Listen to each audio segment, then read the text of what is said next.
Colin had a problem and a microphone to spare. Thomas took it up and so the podcast went to air. For weeks and months they trolled through every single DVD. They've unwrapped all the ones they can and now they're cellulose free. Now they're cellulose free. Hello dear listener and welcome to Cellulose Free. My name is Colin and with me as always is my fellow film watcher, compadre and son Thomas. Hi, hello. That was enthusiastic. Hi, hello. Good. What you been up to? Well, a few moments ago I said hi, hello, and then said hi, hello again. And earlier I did a thing, but we won't hear that yet. No. Anything else? I thought about going for a walk, and then I didn't. Whereas I did, and am regretting it. I'm not regretting it. I know that it did me well, but it didn't do me good. I ache all over. I was uphill and down dale, and it was exhausting, especially the up bits.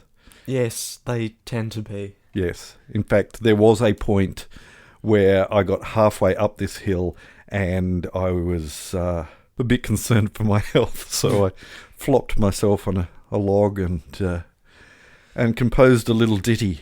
A bit of a poetic masterpiece,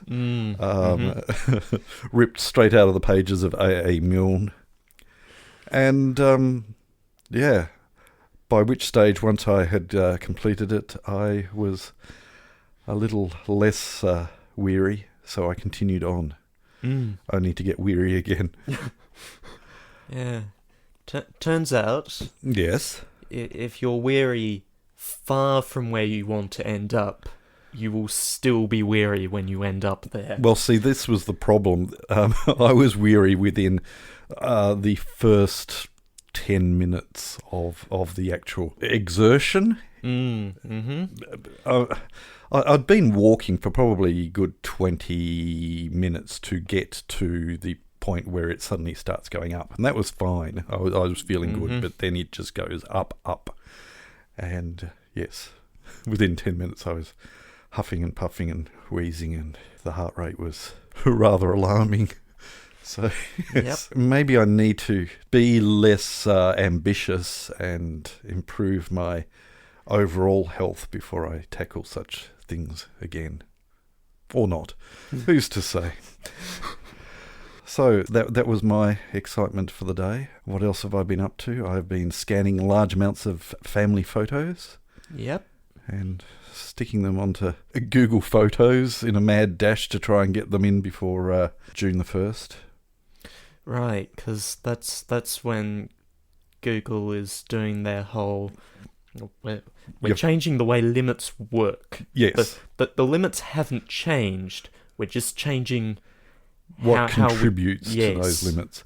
And look, you could get angry about that, but the fact of the matter is that it has been a free service uploading photos of a quite reasonable quality. They're not high def photos, but perfectly good for backing up the photos that I've been taking. And that's all been free. The number of Google Docs and Sheets that I've been making that haven't counted towards the limit yet. Yeah. So all of that is all going to head towards a limit of 15 gig, I think it is. And that's including your email, which, if you're like me and don't clear out your email very often... I recently went from 9-ish out of 15 gigs to about 4 or 5. Oh, you did a big clean out. Just clearing out email. Yeah. The problem is that it's really hard to,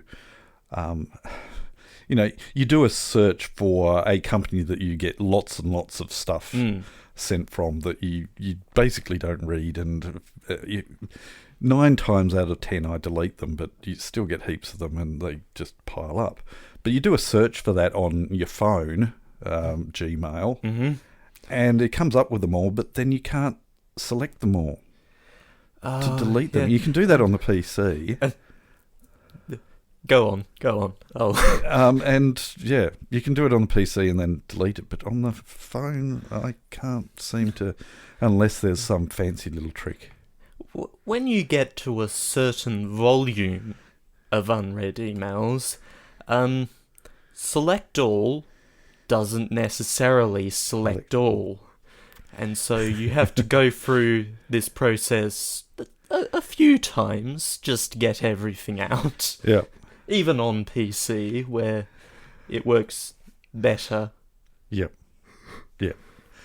Air quotes around better. Yes. I'm still well over the 900 emails still sitting in the... yeah. If I look at my iPad now, I can see 27,737 unread emails. Unread. My goodness, this was 900 of everything. And that was after quite a considerable clear out. But yikes. Okay. and I should note that I didn't touch any of the read emails because some of them might be important, and that there's a lot of them to go through to work out if any of them are important or not. Yeah. You should be able to just go, okay, Google, delete all of my unimportant emails. I couldn't find anything related to all of my unimportant emails. Huh. See, like I said, you should be able to do that, but you can't. No. No. Apparently there's nothing related to that. No. Oh, dear. Like, it's smart enough to find, if you input tag a photo of an old person, and then upload pictures of them as a child, it recognises them. If it can do that, it should be able to determine whether an email is important or not. Well, it sort of does that. It does label some emails as important with a little yellow chevron next to it, but whether that actually means that it's important in any way. Yep. Yeah. Speaking of important, we have an important job to do, unless there's something that sprang to mind that you did during the week that... No. Good. No, the email thing was weeks ago. Yeah, okay. The important thing that we have to do is watch a film. Yep. And this was a film that I have seen but was recommended by one of our dear listeners. Well, it was recommended, wasn't it? It was. The way that it was worded was a recommendation. It was. You have not seen it? I've not, no. Okay. So, having not seen it, what are we watching today? We are watching Safety Not Guaranteed. Good. Okay.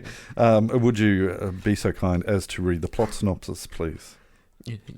You keep asking me that question as if I'm not just going to tell you what the film is.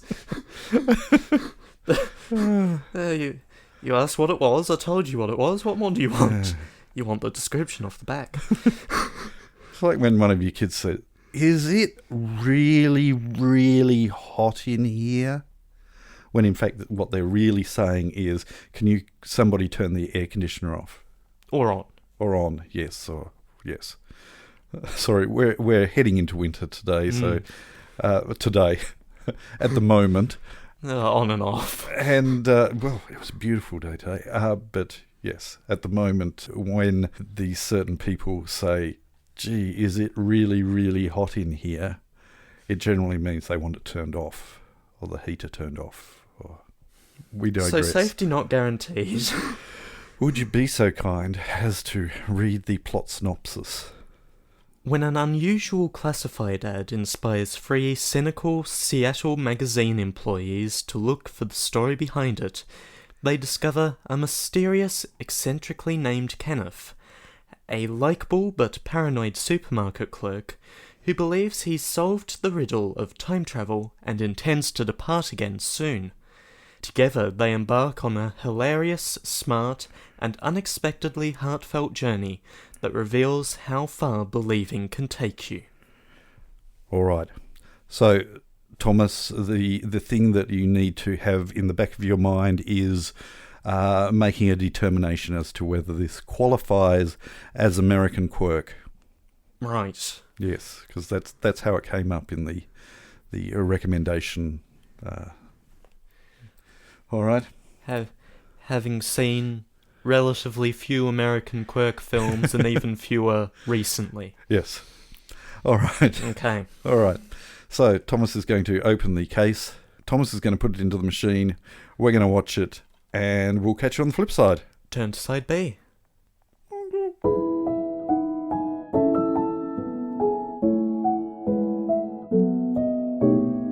Halfway up the hill is a log where I flop. My heart is tachycardic and I wish it'd stop. I'm nowhere stratospheric, it's really not that high. But with my level of fitness, I'm certain that I'll die.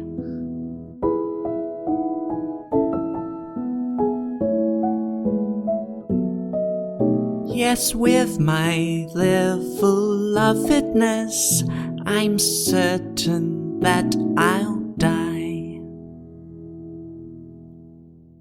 So, what did you think? Yeah, that was alright. It worked for you? Yeah. Was it quirk? It certainly had quirk. It did. I don't know if I'm qualified to classify anything as quirk. Is the thing. I think it comes close. I think my hesitation for calling it pure quirk is that you still weren't sure of what was real and what wasn't. The suspension of disbelief kept on varying, I think. Whereas with pure quirk, I don't think you have to do that.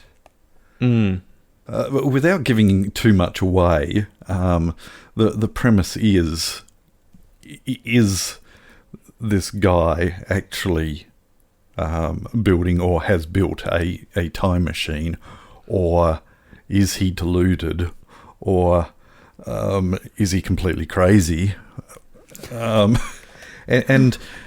And that therein lies the absence of quirk is the fact that you are constantly guessing. That there is enough to suggest that maybe there's some truth in the matter, and it was set in a realistic world as well. So yes, it certainly had quirkiness to it, but I don't think it's quirked the level of Wes Anderson quirk or French quirk.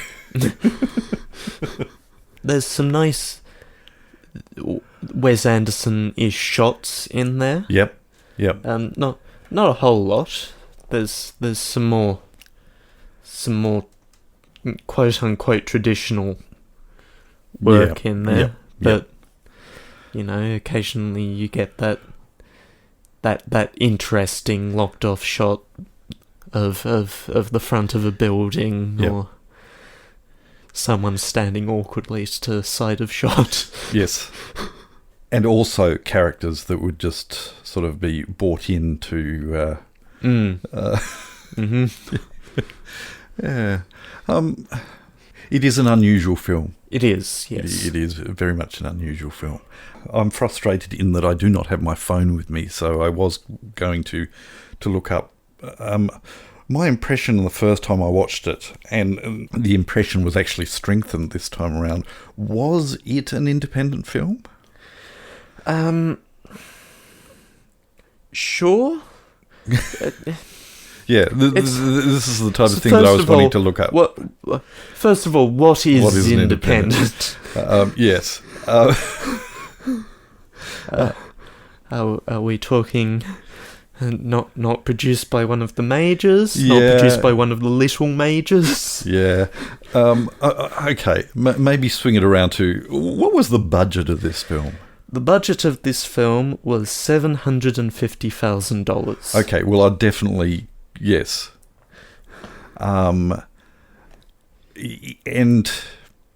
it felt like that, but not in a bad way. It punched above its weight, but it really did feel like a labour of love done on a really tight budget. Was it released or shown at festivals prior to release, or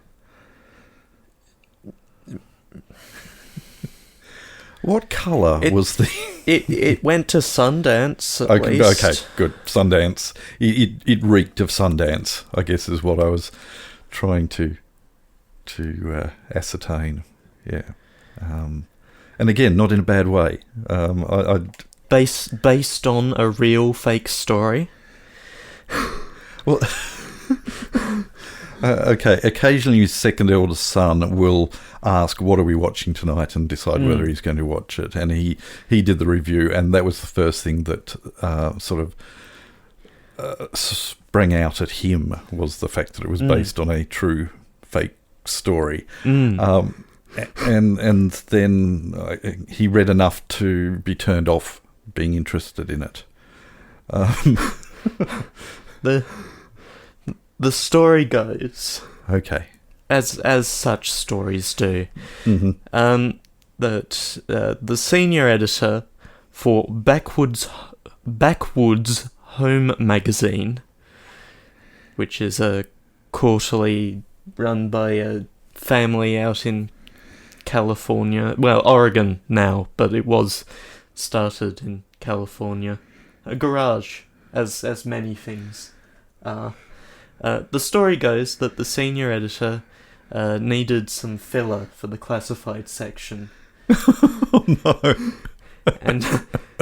and so wrote a similar ad to the one in here, and another fake personals ad was also in this magazine using the same post office box, and so the editor thought, oh well, okay, I guess the joke's sort of given away if that happens. But instead, the address received thousands of responses and was featured on The Tonight Show with Jay Leno and discussed repeatedly on popular radio series Car Talk.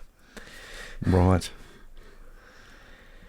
And presumably And then the writer of this film came across references to it and thought, is this a genuine ad? Because there's a lot of references to it. And so it turned out that no, it wasn't, but he did track down the editor and got his blessing for this weird story. Right. And ran with it. Yep. Cool. And yes, I believe he ran with it quite successfully. There were bits of it that didn't work for me, and some of that had to do with the acting. The characters, and this is where again my frustration with trying to classify it as being quirky or not. The characters varied in their believability, in the way that they acted. One in particular, I would call towing the line between well-rounded and just a stereotype. Yep. And that's Jeff, the asshole. Oh, now I'm going to have to give it a... Oh. you won't. It's fine. He's an unpleasant character. and And continues to be so. He didn't really... just gets so close to being a whole character, Yeah, and then doesn't. yeah, yeah. It doesn't develop from the start of the film. Just not very nice to the end of the film. Still not very nice, and still behaves the same way. Hasn't changed at all, really. And the other characters really weren't lovable characters either. No. The only character that had the redeeming features was the one that you weren't sure was actually being honest or... yes. Anyway. They've developed the two leads, and nothing else really. Yeah. But I still liked it. Yeah, It's a good film. Yeah, probably would not fall into my list of top 50 films. No, But it was a good film and will remain on the shelf, I think. So it was worth spending an episode on. yeah, absolutely. Absolutely. As to whether that encourages any of you to watch it if you haven't, don't know. Do you have anything else you wish to... No, just a weird mix of opinions that we've offered there. Absolutely. I liked it. I don't know why. I think is what was... Yeah. All right, then. Thank you, Lee, for recommending it and reminding me that it was on the shelf to watch. I think I had marked it as... I can't remember. We discussed that last week. No, I didn't even get to looking at it. I decided there and then, didn't I, that that's what we were going to watch. Okay, well, we might move on then. Yes. The following segment is sitting on my head. Please get off my head. And there's quite a bit here, actually. Okay. So, we start over on Discord. Discord? On Discord, where... Oh, have you been holding out on me? Have we got a Discord page? No. I just advertised the podcast. He says, pretending to know what he's talking about. In a few places. And one dear listener, N2O Sferatu. Yes.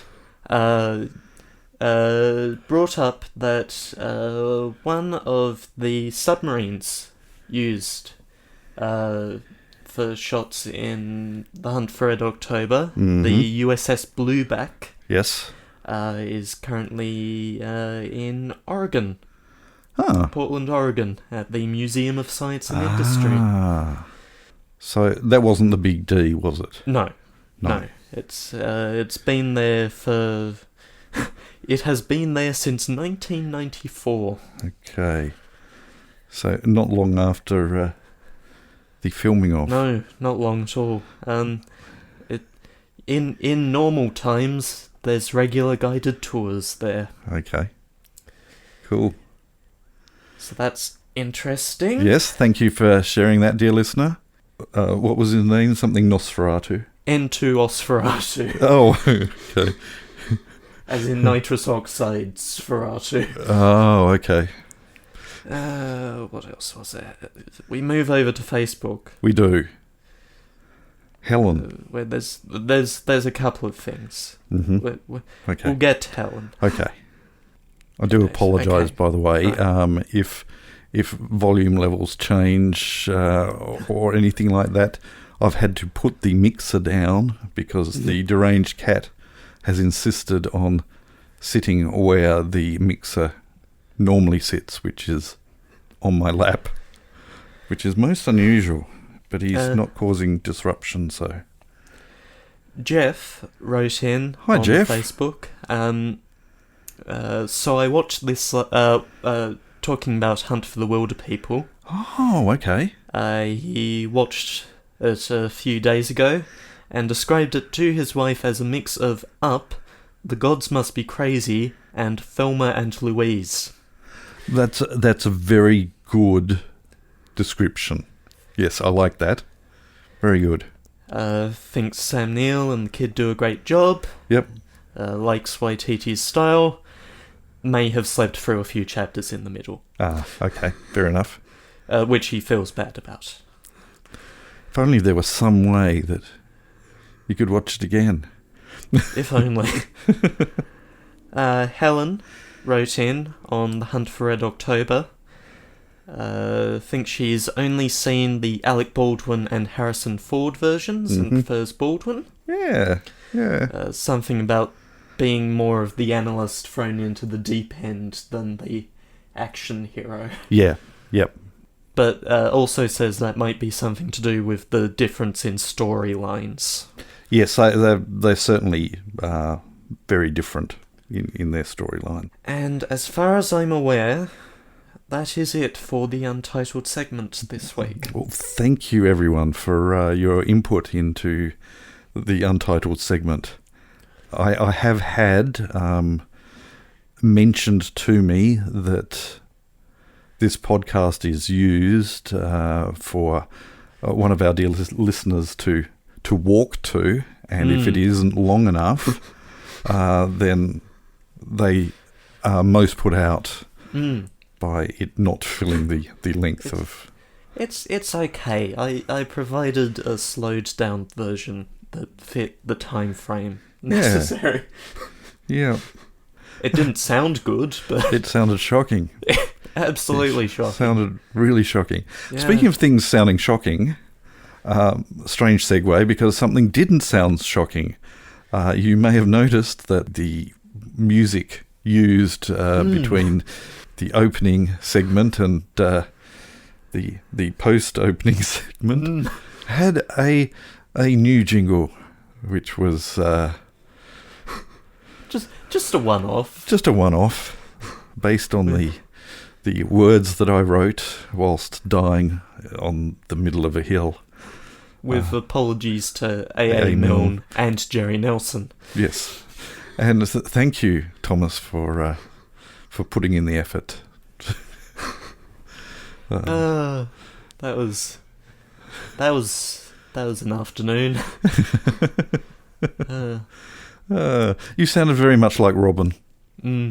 I was most impressed. That was the aim. Yeah, most impressed. Yes. All right. So, anything else for this segment? No, I think that's it. Okay. Well, let's move on then. Pick a film for next week so we can go to bed. It's your turn. It is my turn. And I haven't had any particular ideas, so... Nothing has jumped out. So I think we'll be going right back to the random well. Okay. So Thomas is bringing up the My Movies database, consisting of all the DVDs on our shelf. He's selected from those films that he would like to revisit, and now he's shaking his device, which will randomly select one of those. This is all including the features of the app My Movies. Okay. This one will take a little longer than most to get to, so I think this one should be fine. All right. Okay. David Freeman is an ordinary boy, destined for a most extraordinary adventure aboard a spectacular interplanetary spacecraft. After a mystifying disappearance, David returns, possessing a vast navigational power that enables him Cool. to take this amazing flying machine anywhere he desires.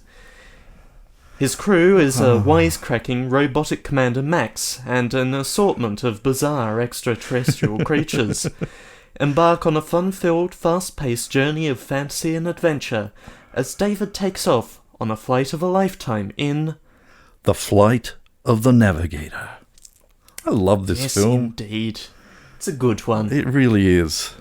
It's been a while. It has been very much a while. It does have a dark underbelly, It does, yes. unfortunately. There have been numerous rumours and talks of there being a remake. But I will be very happy to to... As with any film from about that time. Yeah. Sorry, the deranged cat has decided that my lap is no longer interesting, and fortunately he's finding another spot to settle himself, hopefully, although he's got the back shivers, so who knows, he could explode in a burst of derangedness. Or not. Alright, so, next week, The Flight of the Navigator. Thomas, would you... Oh, you've already done that, haven't you? I've already done it, yeah. Because I let you get to the end. I did... It does show how long it's been since I watched it, because the name did not ring a bell at all. and when you were saying Starship, I was... I had very grandiose imaginings going on as to what a starship consists of. But, wow. Oh, I'm quite buzzed about that. Yeah. That'll be fun. It will. Which will probably result in a very short podcast. Because every time we pick one that we're both somewhat familiar with. Oh, I think there's stuff to talk about. There is. Let's hope that you join us next week to find out whether we do find enough to talk about to create a podcast long enough for one of our dear listeners to go on their walk with. But until then, and I'm going to say it, we'll catch you next time. Bye. You have been listening to Cellulose Free. Your hosts were Colin, who produces and edits the show, and Thomas, who makes the artwork and music. Cellulose Free is recorded in the Deranged Cat Studios in scenic Tasmania, Australia. We keep track of our extensive physical media collection through My Movies, which we highly recommend. You can find links to that, as well as other places you can find us, in the show notes. Cellulose Free is a Hi Hello production.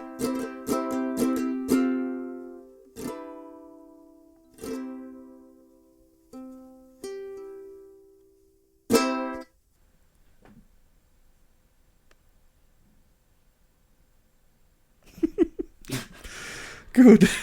All right. Yep. That's how it is. That is how it is. I thought that film was rubbish. I'm just trying to keep Lee happy. Right. Yeah. Terrible film. Sending that to the op shop.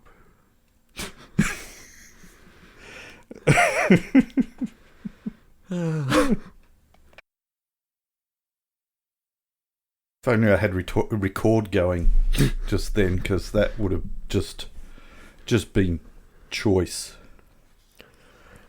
It would have been. I think I've made enough musical contributions to this episode. Oh, spoilers. Are you ready? Sure.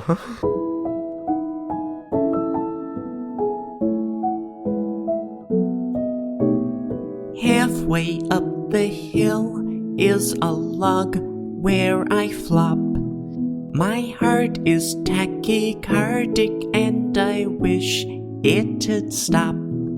I'm nowhere stratospheric, it's really not that high.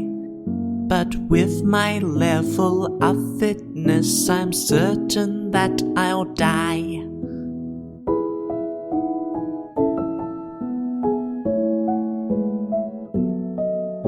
Yes, with my level of fitness, I'm certain that I'll